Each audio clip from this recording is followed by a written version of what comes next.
Bismillahirrahmanirrahim. Assalamu alaikum. Welcome to my YouTube channel Shahidullah Official. Today our topic is anti-cough drugs.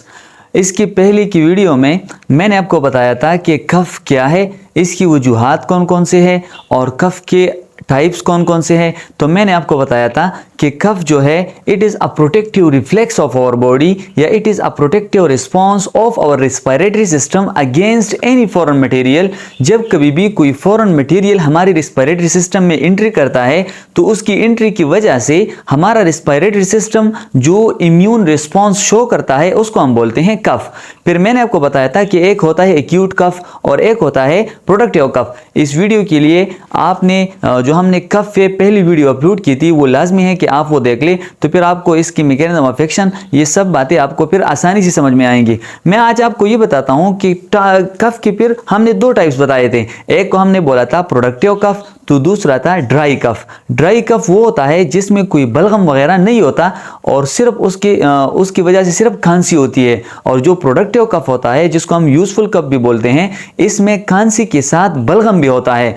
तो अभी मैंने फिर आपको उधर ये बातें भी बताई थी कि जो ड्राई कफ होता है तो ड्राई कफ के ट्रीटमेंट के लिए आप सिर्फ सप्रेसेंट इस्तेमाल कर सकते हैं। अभी वो सप्रेसेंट क्या चीज़ है तो आज हम वो पढ़ेंगे। और जो प्रोडक्टिव कफ होता है तो अगर उसके साथ फीवर वगैरह है तो आप उसके लिए एंटीबायोटिक्स वगैरह इस्तेमाल कर सकते हैं। और इसी तरह आप प्रोडक्टिव कफ में जो है एक्सपेक्टोरेंट्स इस्तेमाल करेंगे या उसको हम बोलते हैं म्यूकोलाइटिक्स या एक्सपेक्टोरेंट्स, आप वो इस्तेमाल करेंगे। म्यूकोलाइटिक्स या एक्सपेक्टोरेंट क्या चीज़ है आज वो हम पढ़ेंगे। तो सबसे पहले हम इधर आते हैं। आज हम पढ़ेंगे about drugs for cough are anti cough drugs.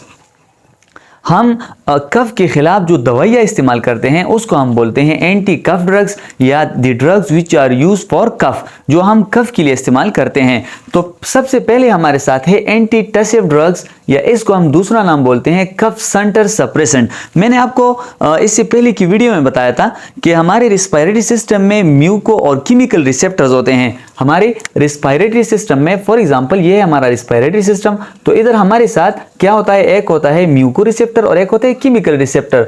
तो म्यूको रिसेप्टर या केमिकल रिसेप्टर ये तभी एक्टिवेट होते हैं जब कोई फॉरेन मटेरियल इसके साथ कोई भी फॉरेन मटेरियल हमारे रिस्पायरेटरी सिस्टम में एंट्री करता है। तो फॉरेन मटेरियल की एंट्री से इधर से एक सिग्नल जाता है हमारे ब्रेन को और फिर हमारा ब्रेन जो है जो मिडुला ऑब्लोंगेटा है उधर से फिर हमारे रिस्पायरेटरी सिस्टम को एक हुक्म मिलता है कि कफ प्रोड्यूस करे। तो इसी तरीके से हमारे साथ कफ प्रोड्यूस होता है। तो अभी एंटी टसिव ड्रग्स या जो कफ सेंटर सप्रेशन है तो ये वो ड्रग्स हैं जो हमारे ब्रेन पे एक्ट करते हैं और हमारे ब्रेन में जो कफ सेंटर है उसको ब्लॉक कर देते हैं। तो जब कफ सेंटर ब्लॉक हो जाता है तो फिर हमारी बॉडी में कफ प्रोड्यूस नहीं होता, तो उसे हम बोलते हैं कफ सप्रेसेंट या एंटी टसिव ड्रग्स। और इधर हमने एक वर्ड यूज किया है anti tussive drugs. Anti tussive drugs mean ये हमारे साथ वो ड्रग्स होते हैं जो हम ड्राई कफ में इस्तेमाल करते हैं। इसको हम सप्रेसेंट ड्रग्स भी बोलते हैं। आप इधर देखिए, इसको हम सप्रेसेंट ड्रग्स भी बोलते हैं। और ये वो ड्रग्स है जो हम ड्राई कफ में इस्तेमाल कर सकते हैं।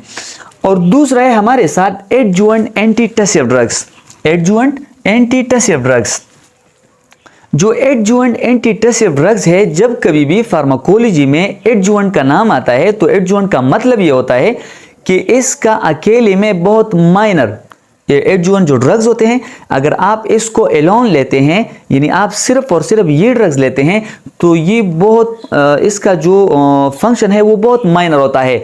लेकिन अगर आप और एंटी टसिव ड्रग्स के साथ इसको कंबाइनली लेते हैं तो ये जो आपने इसके साथ दूसरा ड्रग लिया है ये उसकी पोटेंसी और एफिकेसी को इंक्रीज करता है। अकेले में इसका बहुत माइनर फार्माकोलॉजिकल एक्शन है या नो फार्माकोलॉजिकल एक्शन। लेकिन जब आप एडजुवेंट एंटी टसिव ड्रग्स, ये जब आप एंटी टसिव ड्रग्स के साथ लेते हैं कंबाइनली तो ये एंटी टसिव ड्रग्स का जो मैकेनिज्म जो फार्माकोलॉजिकल एक्शन है ये उसको इंक्रीज कर देते हैं। तीसरा हमारे साथ आता है फेरिंजियल डिमोल्सेंट्स। फेरिंजियल डिमोल्सेंट्स, कभी कभी हमारा जो कफ होता है वो हमारे जो फेरिंग्स है वो फेरिंग्स की इरिटेशन की वजह से हमें कफ काज हो जाती है। तो फेरिंग्स की इरिटेशन की वजह से जब हमें कफ काज हो जाती है तो हम उसके लिए यूज़ करते हैं फेरिंजियल डिमोल्सेंट्स। ये फेरिंजियल डिमोल्सेंट्स क्या करते हैं, अगर आपने कभी देखा होगा कि हम कोई स्ट्रेप्सिल की गोली लेते हैं या जो है कोई और इस तरह की चीज़ें जब हम वो लेते हैं तो हम उसको चीव करते हैं और उसका पानी जो है ना वो हम निगल लेते हैं। तो उसकी वजह से क्या होता है, ये हमारे फेरिंग्स में एक प्रोटेक्टिव सूथिंग लेयर प्रोवाइड करता है, और वो प्रोटेक्टिव सूथिंग लेयर जो है वो क्या करता है, वो हमारे जिधर इन्फ्लेमेशन काज हुआ है, जिधर इरिटेशन है, ये उधर एक सूथिंग लेयर को प्रोवाइड कर देता है। और दूसरा बात यह है कि उधर सलाइवा का जो सिक्रीशन है उसको इंक्रीज कर देते हैं। तो जब कभी भी हम कोई और फूड वगैरह लेते हैं तो उधर वो सूथिंग लेयर जो है वो उस इन्फ्लेम जगह की प्रोटेक्शन करती है, तो वो और इरिटेट नहीं होती, और इसी तरह हमारा जो कफ है वो फिर और प्रोड्यूस नहीं होता। लास्ट वन है हमारे साथ म्यूकोकाइनेटिक्स या एक्सपेक्टोरेंट्स। ये मैं आपको अभी बताता हूं। सबसे पहले जो है हम लेते हैं एंटी टसिव ड्रग्स या cough centre suppressant. Anti tussive drug या कफ सेंटर सप्रेसेंट जो है ये वो ड्रग है, मैंने आपको बताया कि ये हमारे ब्रेन में, जो हमारा ब्रेन है जिधर कफ सेंटर होता है, ये उसको क्या कर देते हैं, ब्लॉक कर देते हैं। तो उसकी ब्लॉक करने की वजह से फिर हमारे रिस्पिरेटरी सिस्टम में फिर कफ प्रोड्यूस नहीं होता। ये फिर 3 तरह के ड्रग्स होते हैं। एक को हम बोलते हैं ओपियोइड्स, दूसरा है नॉन ओपियोइड्स, और तीसरा है एंटीहिस्टामिन्स। जो ओपियोइड्स हैं, इससे पहले की जो वीडियोस है उसमें मैंने आपको ओपियोइड्स पे जो है ना एक तफसीली लेक्चर दिया है, आप उधर से ओपियोइड्स को याद कर सकते हैं। ओपियोइड्स वो ड्रग्स होते हैं जो हमारे ब्रेन पे एक्ट कर देते हैं और इसी तरह हमें हमारी बॉडी में रिलैक्सेशन को कॉज करते हैं। तो ओपियोइड्स में जो अभी इसका कफ में क्या रोल है, तो ओपियोइड जो है उसमें आती है हमारे साथ कोडीन, फोलकोडीन, इथाइल मॉर्फिन। जो नॉन ओपियोइड्स हैं उसमें हमारे साथ आते हैं प्रोपेन, नोस्काफेन और डिक्स्ट्रोमेथोर्फेन।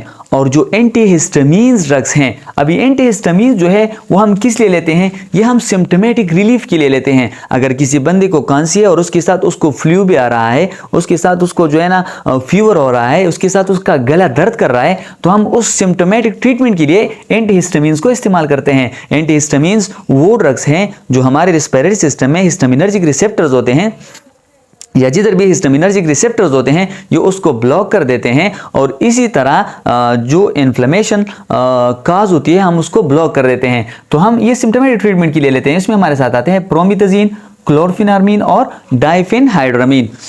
जो हमारे साथ एडजुवेंट एंटीटसिव ड्रग्स हैं, तो एडजुवेंट एंटीटसिव ड्रग्स जो हैं, मैंने आपको इससे पहले बताया कि वो ड्रग्स होते हैं जो हम अगर अकेले लेते हैं तो ये बहुत, इसका फार्माकोलॉजिकल एक्शन बहुत कम होता है या बिल्कुल ना होने के बराबर होता है। लेकिन जब हम ये एंटीटसिव ड्रग के साथ कंबाइनली लेते हैं तो वो उसकी पोटेंसी और इफिकेसी को बढ़ा देते हैं। इसमें हमारे साथ आते हैं ब्रोंकोडाइलेटर्स। ब्रोंकोडाइलेटर्स फिर हमारे साथ 3 तरह का होता है। इससे इंशाल्लाह आगे की वीडियो में मैं ब्रोंकोडाइलेटर पे एक तफसीली वीडियो बनाऊंगा कि ब्रोंकोडाइलेटर्स क्या चीज़ होते हैं। वो हमारे साथ 3 तरह के होते हैं। एक जो है ना हमारे साथ मिथाइल जिंथेन्स होते हैं, एक जो है ना बीटा 2 एगोनिस्ट होते हैं, और तीसरा जो है कोलिनर्जिक एंटागोनिस्ट होते हैं। फिर वो क्या है, किस तरह मैकेनिज्म ऑफ एक्शन करता है, इसी आगे की वीडियो में आपको ये बताऊंगा। तो ब्रोंकोडाइलेटर्स ये है हमारे साथ सल्ब्यूटामोल, सल्मिटिरोल, परमिटिरोल, वेलिंटिरोल, बम्बिटिरोल, इफेड्रीन वगैरह, ये सारे हमारे साथ ब्रोंकोडाइलेटर्स में आते हैं।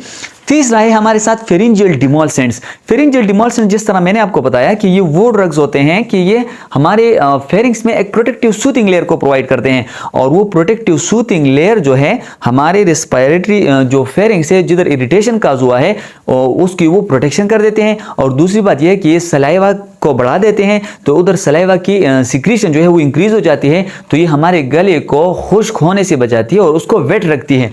तो इसी तरह इसमें हमारे साथ आती हैं सिरप्स, मुख्तलिफ सिरप आते हैं। जिस तरह आपको पता है कि इसके लिए हम मुख्तलिफ सिरप्स को इस्तेमाल करते हैं। इरिटेटिव कफ के लिए जो फेरिंजियल इरिटेशन की वजह से हमें कफ काज हो जाती है, लोजेंजिस आती है। मैंने आपको जिस तरह बताया जो सुल्फिकोल टैबलेट होते हैं या हमारे साथ जो स्ट्रेप्सिल्स की गोलियां होती हैं वो सारे हम इसी तरह इस्तेमाल करते हैं फेरिंजियल इरिटेशन के लिए। तीसरा हमारे साथ ग्लिसरीन, इसको भी आप अच्छी तरह जानते हैं कि ये जो है हमारे गले में जो खुश्की आई है उसको क्या कर देते हैं, उसको ख़त्म कर देते हैं और उधर वेटनेस पैदा करते हैं। और तीसरी बात यह है कि ये उधर एक प्रोटेक्टिव सूथिंग लेयर को प्रोवाइड करते हैं।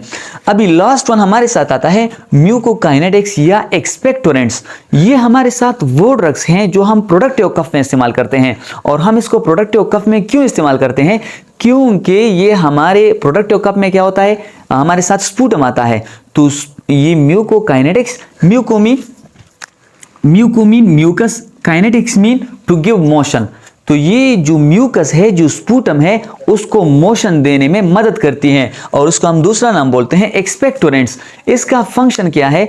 जो हमारे रेस्पिरेटरी सिस्टम में जो स्पूटम होता है, जो म्यूकस होता है, तो ये उसको मोशन देते हैं, उसकी विस्कोसिटी को डिक्रीज कर देते हैं और इसी तरह जो हमारा ब्रोंकाई है इसको वो वेट कर देते हैं, उधर जो ब्रोंकियल सिक्रीशन है उसको ज्यादा कर देते हैं तो वो वेट हो जाती है, इधर जो है स्पूटम की विस्कोसिटी को डिक्रीज कर देते हैं। तो इसी तरह हमारा जो बलगम है वो उसके निकलने में हमें आसानी पैदा होती है और इसी तरह जो कफ होता है वो लेस टायरेंट होता है और जो बलगम होता है वो आसानी से बाहर आ जाता है। तो उसके लिए हम लेते हैं म्यूकोकाइनेटिक्स या एक्सपेक्टोरेंट्स। ये हमारे साथ जो एक्सपेक्टोरेंट्स है, फिर ये हमारे साथ दो तरह के होते हैं, एक होता है सिक्रीशन इनहेंसर्स, तो दूसरा होता है म्यूकोलाइटिक्स। आप इसके नाम से अंदाजा कर सकते हैं, सिक्रीशन इनहेंसर्स यानी ये जो ड्रग्स हैं जो हमारी ब्रोंकाई की सिक्रीशंस हैं उसको इंक्रीज कर देते हैं। तो जो ब्रोंकाई की सिक्रीशन इंक्रीज हो जाए तो वो सारा वेट हो जाता है और जब वो वेट हो जाता है, और दूसरे हमारे साथ म्यूकोलाइटिक्स, म्यूको मीन म्यूकस और लाइटिक्स मीन उसकी ब्रेक डाउन।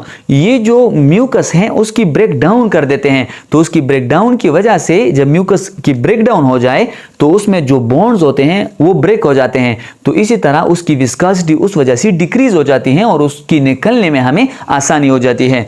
जो सिक्रीशन इनहेंसर्स है इसमें हमारे साथ आते हैं पोटेशियम साइट्रेट, पोटेशियम आयोडीन, गुइफिनिसिन। और जो हमारे साथ म्यूकोलाइटिक्स हैं, जो म्यूकस या स्पूटम में जो बॉन्ड्स होते हैं उसको जो है ना ब्रोक कर देते हैं और उसकी विस्कोसिटी को डिक्रीज कर देते हैं। उसमें हमारे साथ आते हैं ब्रोमीहेक्सिन, एम्ब्रोक्सोल, एसिटाइलसिस्टीन और कार्बोसिस्टीन। इंशाल्लाह इस वीडियो से आपको ये पूरी तरह समझ में आया होगा कि हमारे साथ कफ के ड्रग्स जो हैं वो किस तरह हमारे बॉडी में मैकेनिज्म ऑफ एक्शन करते हैं। अगर आप इसको देखिए, एंटीहिस्टामिन्स ये हम सिम्टोमेटिक रिलीफ के लिए लेते हैं। फॉर एग्जांपल कूल्ड है, फ्लू है या कफ ड्यू टू एलर्जिक कंडीशन के बाद हमें कोई कफ आती है तो उसके लिए हम लेते हैं। जो फेरिंजियल डिमोशंस है, जिस तरह मैंने आपको बताया कि यूज होते हैं इरिटेशन कफ के लिए, और वो इरिटेशन लेरिंग्स की वजह से जब इरिटेशन होती है तो इसका फंक्शन क्या है, ये सलाइवेशन को इंक्रीज कर देते हैं और ये एक इफेक्टिव सूथिंग लेयर जो है, जो इन्फ्लेम्ड म्यूकोजा है उधर एक प्रोटेक्टिव सूथिंग लेयर को प्रोवाइड कर देते हैं। इस तरह हमारे साथ जो सिक्रीशन इनहेंसर्स है वो वॉल्यूम ऑफ ब्रोंकियल सिक्रीशन को क्या कर देते हैं, इंक्रीज कर देते हैं। इस वजह से जो स्पूटम की विस्कोसिटी है वो डिक्रीज हो जाती है और जो कफ है वो लेस टायरेंट और इसी तरह प्रोडक्टिव हो जाता है। और जो हमारे साथ म्यूकोलाइटिक्स हैं, जो म्यूकोपॉलीसेकेराइड बॉन्ड्स होते हैं, ये उसको ब्रोक कर देते हैं, या open disulphide bond in sputum, जो स्पूटम में जो बॉन्ड्स होते हैं उसको ब्रोक कर देते हैं या उसको ओपन कर देते हैं। उसकी वजह से हमारी स्पूटम की जो विस्कोसिटी है वो डिक्रीज हो जाती है और इसी तरह जो बलगम है वो आसानी से हम बाहर आ जाता है और हमारा जो कफ होता है वो प्रोडक्टिव होता है और लेस टायरेंट होता है। इंशाल्लाह अगर आपको ये वीडियो अच्छी लगी हो तो आप हमारे चैनल को लाइक और सब्सक्राइब करें और नेक्स्ट वीडियो के लिए आप इंशाल्लाह मुंतज़र रहें। हम ब्रोंकोडायलिटिस पे एक तफसीली वीडियो बनाएंगे।